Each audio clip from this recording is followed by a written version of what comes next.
Nagsasagawa po tayo ng outreach program dahil sa napakadami sa ating mga mamamayan nangangailangan po talaga ng tulong. Especially po sa mga surgical cases. Kailangan ng operasyon.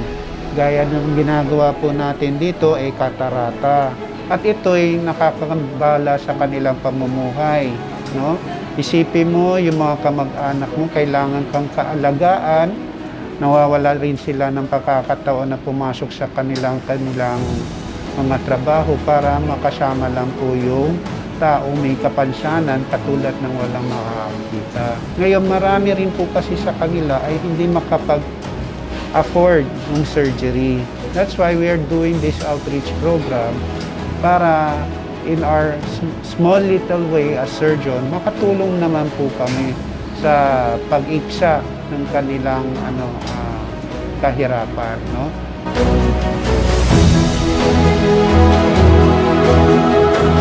So, yung outreach natin, targeted natin mga patients, yung mga malayo sa Maynila, hindi nakakapunta, pero alam naman nila yung serbisyo dito, kaya gusto nilang magpatulong sa amin. So, instead of sila pa yung dadayo para sa pre-op, sa post-op, kami na po yung dumadayo sa kanila, themselves, komportable sila, etc. Everything is sterile.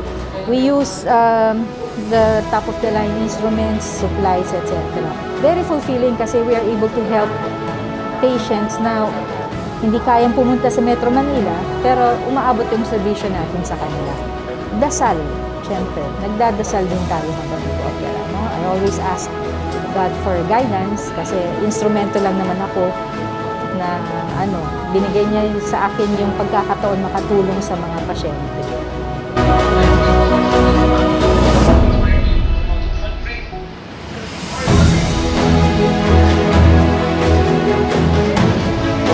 Sinabi ni Master na hindi makapaghihintay, pagmamahal sa magulang at saka yung anumang nadarama ng isang taong may sakit ay matulungan natin. Nakikibahagi tayo sa pagtulong na yan. Sabi nga ni Master, pagka tumulong ka, masaya ka eh. Yung saya ng kalooban mo, punong-puno ang puso mo, nakakapagbigay yun ng peace.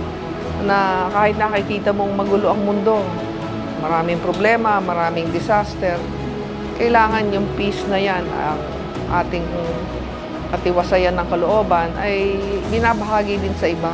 Kapag nakita mo may sumaya, tayo daw ay parang kandila na sa isang sulok, kahit madilim, makita man lang na liwanag.